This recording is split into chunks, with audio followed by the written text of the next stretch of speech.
MP সাহেবের সাথে আমাদের সার্বক্ষণিক যোগাযোগ হচ্ছে। এমপি সাহেব আমাকে বারবার নির্দেশনা দিচ্ছে যে কিভাবে এটা দ্রুত সমাধান করা যায়। তো আমরা সেই উদ্যোগ নিয়ে কাজ করতেছি। ইনশাল্লাহ হয়তো আজকে বিকাল নাগাদ সমস্যা সমাধানের আশা করি সমাধান হয়ে যাবে।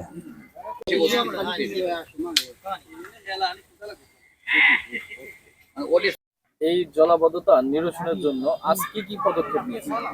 আজকে আমরা কিছু পাইপ নিয়ে আসছি, মিস্ত্রি নিয়ে আসছি। এই পাইপগুলো আমরা এখন করতেছে, মিস্ত্রির কাজ করতেছে।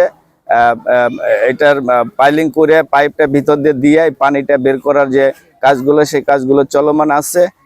এবং যে পানি জলাবদ্ধতা আটকে রয়েছে এই বিষয়ে কিছু জানতে চাই। বিসমিল্লাহির রহমানির রহিম। গতকালকে আমাদের ছোট ভাই সাংবাদিক জসিম মুন্সি একটা নিউজ করছিল, ঐতিহ্যবাহী বন্নি মাদ্রাসা, অনেক পুরনো, 53 বছর বয়স।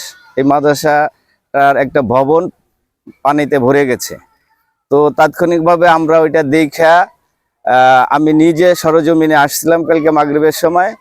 আইসে আমি ওইটা দেখে কিভাবে পানি নিষ্কাশন করা যায়, এমপি সাহেবের নির্দেশে আমি আইসে দেখে গেছি। আজকে আবার আসছি আমরা সেই পানি নিষ্কাশন কিভাবে করা যায়।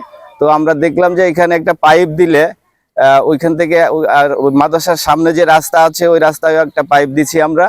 ওই পাইপে পানি এই পাশে ডেলিভারি হবে, এখান থেকে আবার এটা ডেলিভারি হলে এই পানি নিষ্কাশনটা হয়ে যাবে। নিয়ে আসছি আমরা সেই পানি নিষ্কাশনের ব্যবস্থা করতেছি। আচ্ছা, এই যে উদ্যোগটা নিয়েছেন সাময়িক সময়ের জন্য নাকি স্থায়ী কোনো সমাধান পরিকল্পনা রয়েছে আপনাদের?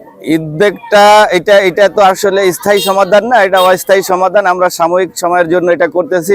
স্থায়ী সমাধানের জন্য আমরা এমপি সাহেবের সাথে এটা নিয়ে কথা বলবো। এমপি সাহেব বাহিরে আছে, উনি আসলে ওনার সাথে আমরা এই বিষয় নিয়ে আলাপ আলোচনা করব। আলাপ আলোচনা করে এটা স্থায়ী কিভাবে করা যায়, যাতে এই ধরনের সমস্যা সামনে না হয়, সেই বিষয়ে এমপি সাহেবের সাথে কথা বলে আমরা স্থায়ী সমাধানের চেষ্টা করব। এটা আমরা এখন করতেছি সামগ্রিক উদ্যোগ। এই বর্ণি ইউনিয়ন বিএনপি অঙ্গ সংগঠন সহ এবং থানা বিএনপি, থানা যুবদল সহ আমরা সম্মিলিত প্রচেষ্টায় আমরা এটা করতেছি, যাতে সাময়িক সমস্যা